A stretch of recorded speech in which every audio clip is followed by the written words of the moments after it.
Hey. Hey. Sure.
Thanks muchly for bringing Taerna back to us.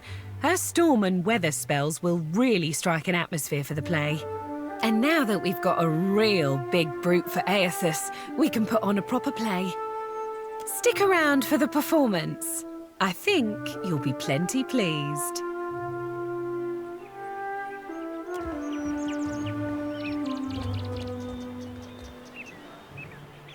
Ladies and gentle pirates, and rapscallions too, you are in for the truest of mental treats. Without further ado, I present the Green Menace. Let us begin with our valiant new blood crews, the Lusty Rudder and Fortune's Folly. 2 ships adrift at sea for weeks and weeks on a venture most daring, in search of the uncharted islands. Woe and torture. Months at sea with no treasure to show for it. You sure these uncharted islands exist, Captain? We ain't seen land for days. Were they easy to find, they'd be called the Chartered Islands, wouldn't they? If you're Land thinking ho! to mutiny... Land ho! Got a lumpy-looking island coming on the horizon.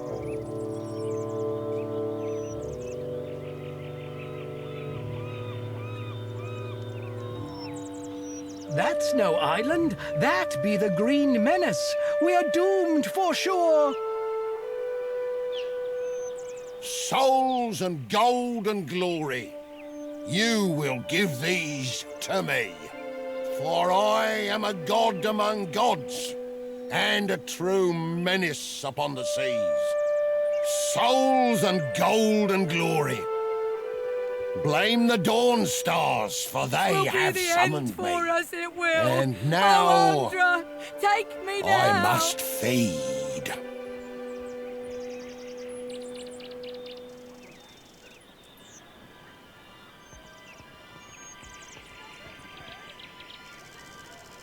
And that's the story of how Aethys sank a fleet of our best tars. Like the floating hangman, you see the Green Menace coming, you sail the other way. Thank you.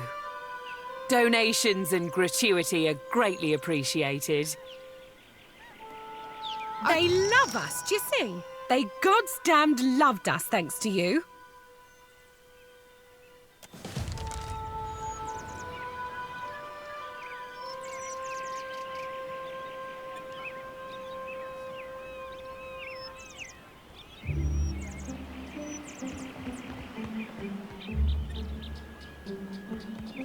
My old captain was a drinker.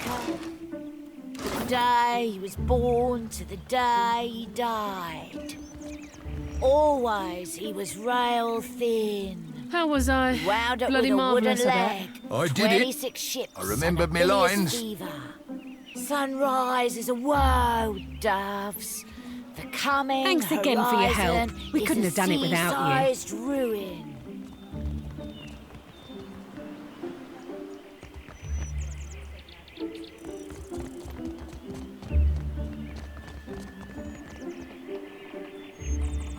They sail on their gilded brigs, and they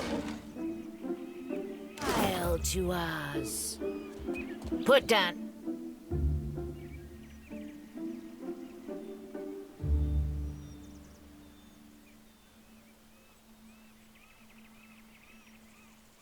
My good sir, hello. Whatever might I do for you? I'm certain there's no need to tell you, observant as you no doubt are, that I am an actor. Stage, tavern, street corner, they are as much my home as where I lay my head at night. So, I travel Aora, looking for opportunities to share my gifts with the grateful masses, wherever that may lead me. Oh, goodness, yes, loads of it. I've been known to joke that I'm less a man than I am a walking bank for all the coin that I carry. The common folk do so love an actor. We bring mystery and excitement to their otherwise dreary lives. Yes, you could say we're doing the God's work.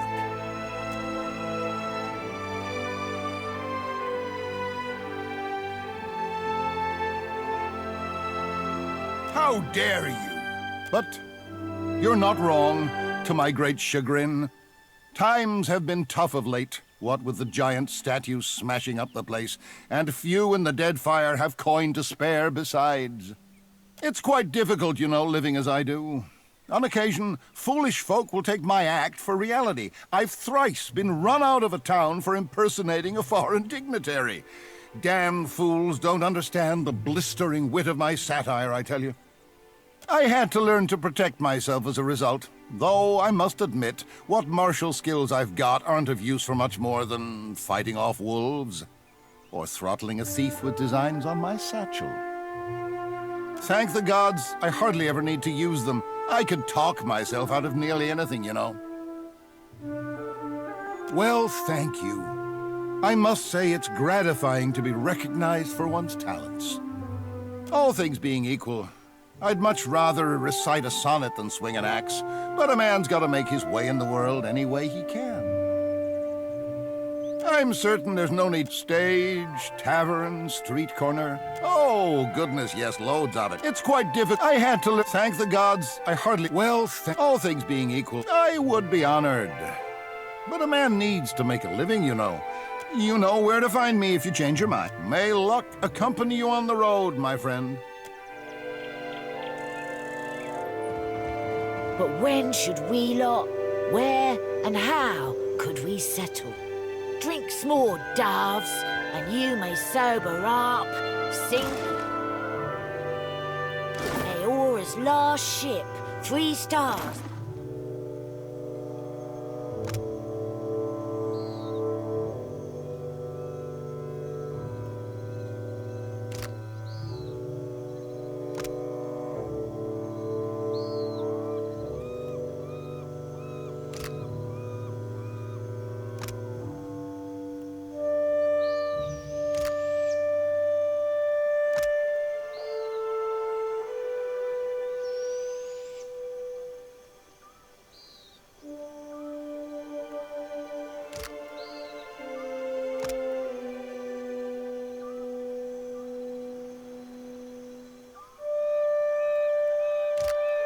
The burning.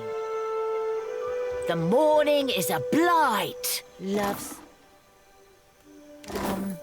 The morrow is a pus-filled boil.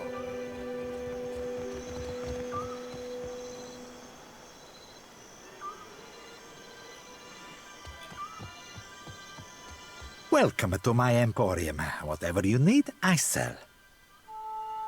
What would you like to buy today? I do now.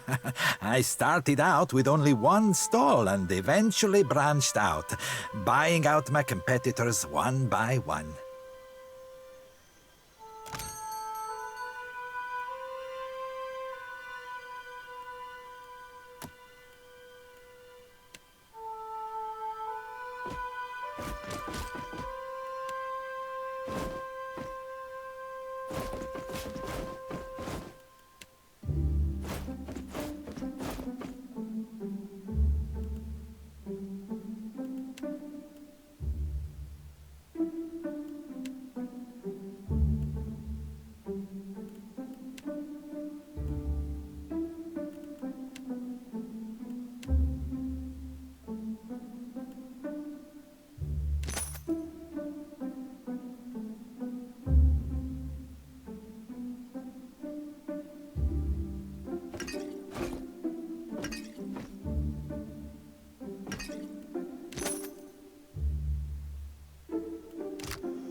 Looking for work? I've got coin and a few scores to settle.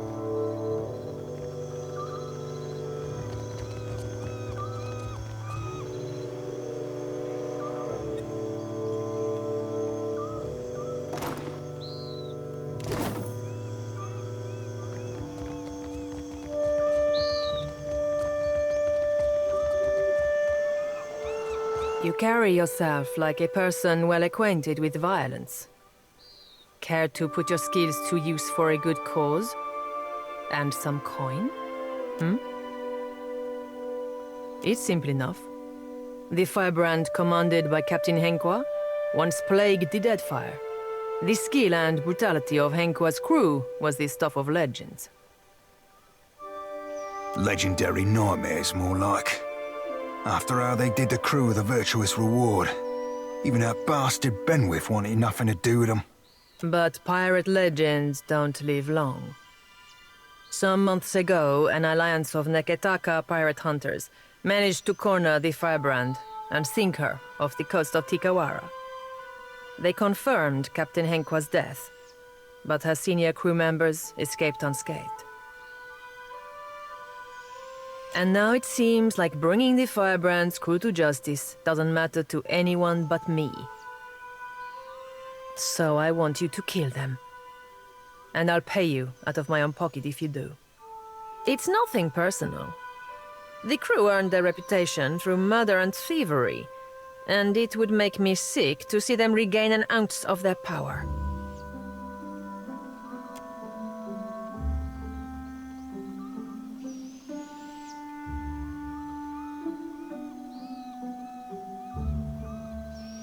There's no need to make my concerns your own, my friend.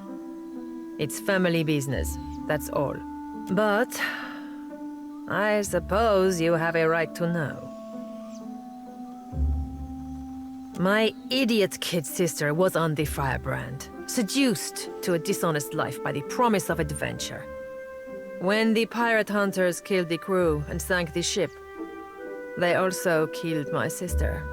But those irredeemable lowlifes I sent you after got away without a scrape. I want them to pay. I don't much care how, so long as they take their turn on the wheel. The firebrand had a mascot, a useless little bastard, who's taken to calling himself Lord Admiral Imp. He's not terribly dangerous on his own, but he's keen to make a nuisance of himself wherever he goes. Last I heard, Lord Admiral Imp was making himself comfortable in Queen's Berth. You'll find him there with a few zarups and constructs, the little buggers convinced to follow him. Bless their simple hearts. You'll be taking down Lady Ipiro, Captain Henkwa's former first mate and rumored lover. She's a cipher, and a dangerous one at that. Ipiro maintains an estate in Serpent's Crown in Neketaka. But I wouldn't recommend you rush in muzzles blasting and swords held high. She keeps a number of bodyguards on her payroll. You'll be going after Katren, the firebrand's resident wizard. Rumor has it, she was once an apprentice to Arkemir before turning pirate.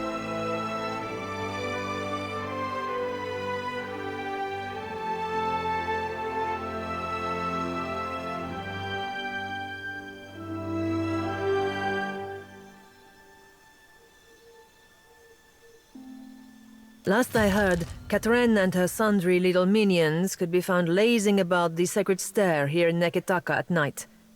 No idea where she disappears off to during the day.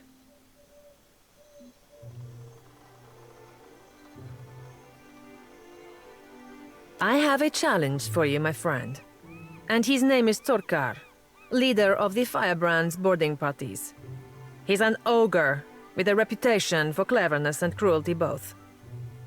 I've even heard tell it was Torkar who was behind the Firebrand's most successful tactics, not Henkwa.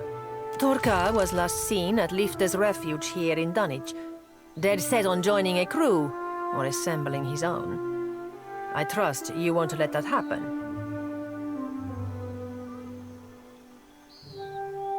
Happy hunting.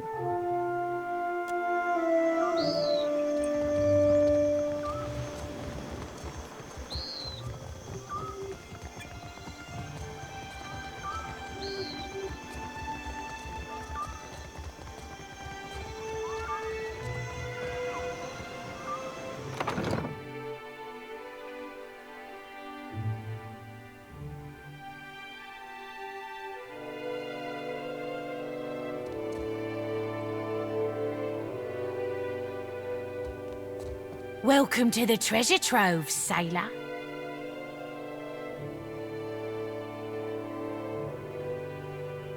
Anything in my trove catches your eye, you let me know. All right.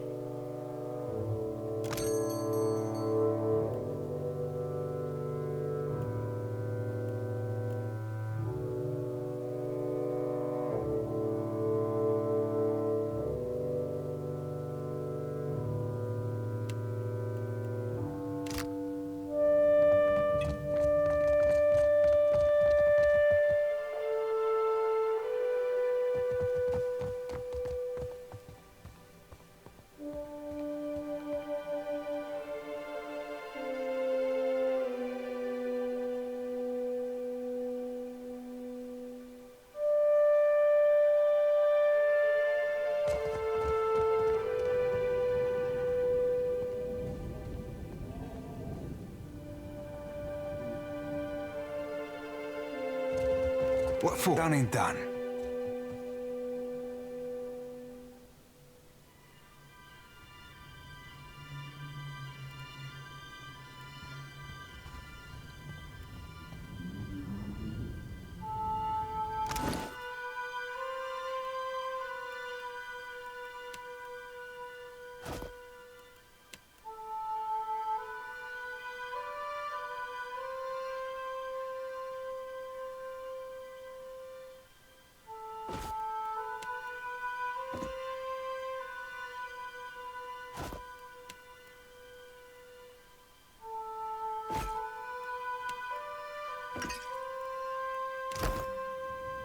Captain, done and done.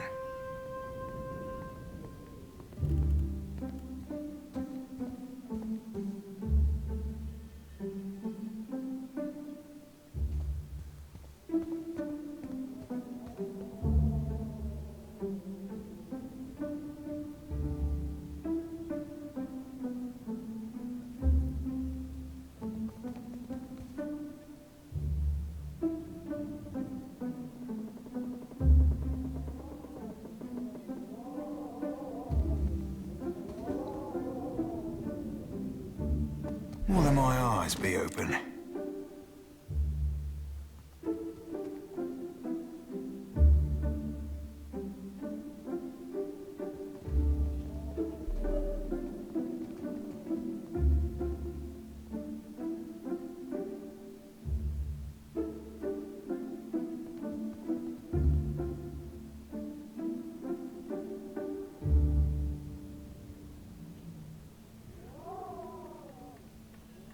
My fingers be fat and swapped and sparkling, Cap.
Aye, aye, aye.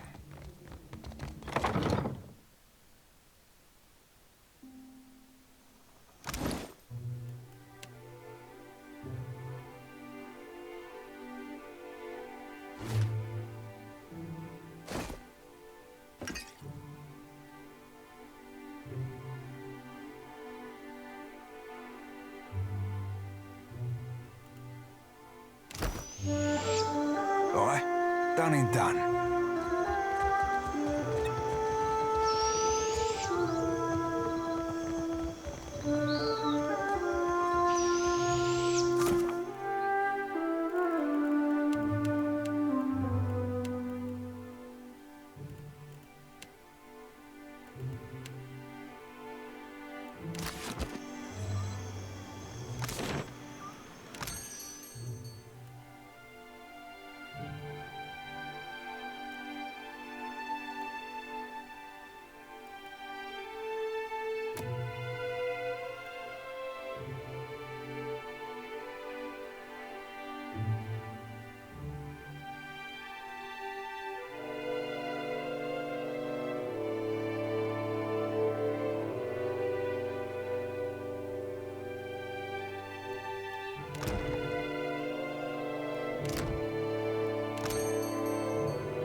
The ring of a bell comes to you on a cold wind.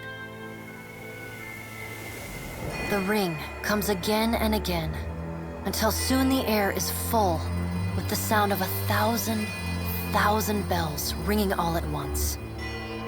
You feel a resonance in your core, a bell ringing in tune with all the others. Something in you bends, then breaks, and you are borne away on the ringing tide. Just another peal among the many. The tide of bells recedes. You lever yourself up onto your knees and realize you have been here before. You stand in Bareth's realm. You are alone. And then you are not. An indistinct figure stands before you, flickering between forms like a fire-cast shadow. A fixed, taunting grin. Bottomless black eyes. A yawning chasm in the earth. The aspects of Bareth, the Usher and the Pallid Knight, shift in and out of focus. And at their back, 4 indistinct shades hover. You feel an eternity stretch out behind each of them, reaching back to places so distant and yet so near you cannot comprehend their size. The shifting image of Bareth settles on the aspect of the Pallid Knight. Watcher. She intones. Her voice is the discordant clangor of gongs struck out of time. I tasked you to discover Aethys's intentions. Tell me what you have learned.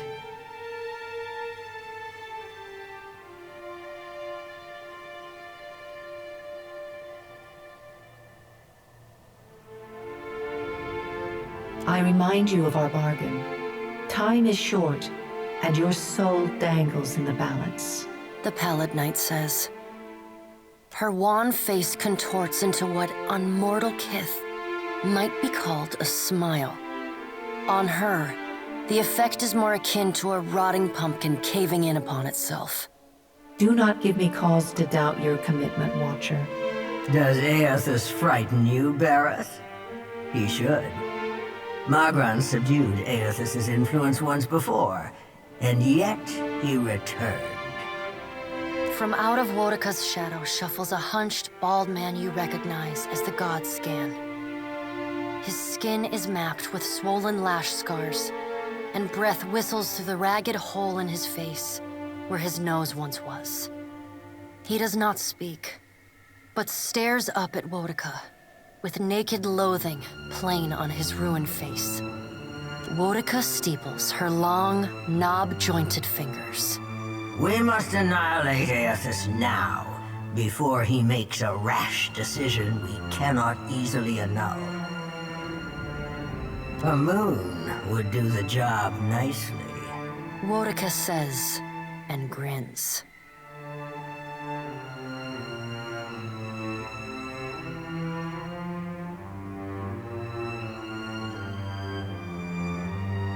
Wodica throws her head back and laughs. The sound is a dry, rasping bark. Andra could do with a new act.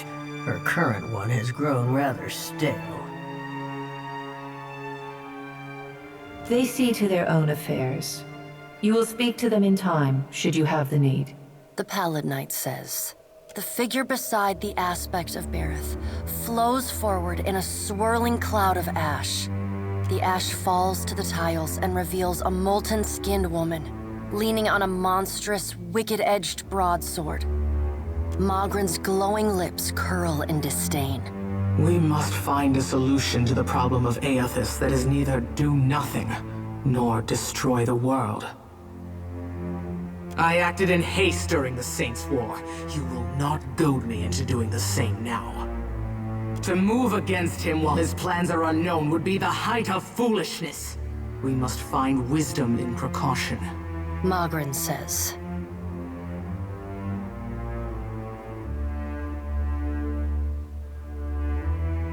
Mogren looks at you as one might a wayward gob of spit on one's shoe.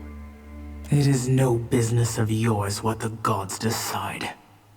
Another of the silent figures steps forward, and the warm, golden light of a summer's afternoon spills across your face. Let's all take a deep, calming breath. Perhaps cooler heads will prevail. Behind Helia's words, you hear the soft coo of doves.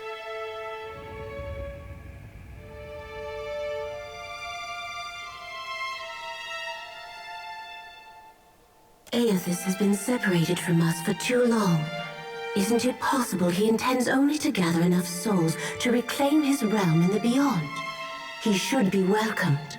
Helia says. You look up then into avian eyes.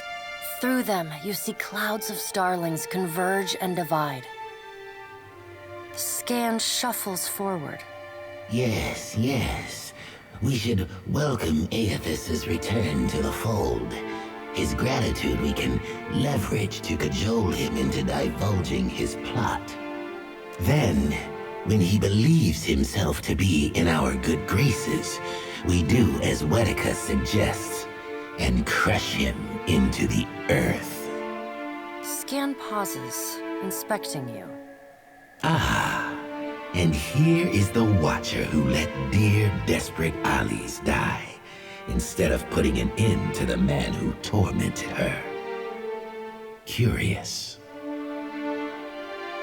Scan licks the ragged edge of his lipless mouth and grins, then turns to Helia. I did not expect such a deliciously ruthless idea from you, Helia. I am impressed. Helia's feathered crest stands on end. You wretched little creature.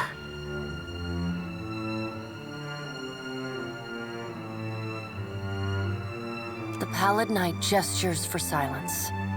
Aethys cannot be killed, but he may be subdued. Yet to do so will take immense power and time. She says. Both stand in his favor. Mogren grits her black glass teeth.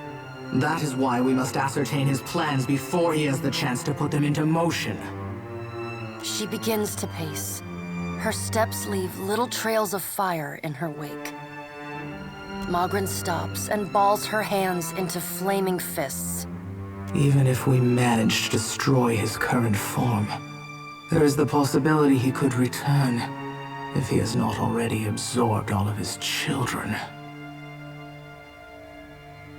The Pallid Knight casts a cold, cutting glare in Mogren's direction. Mogren speaks too freely.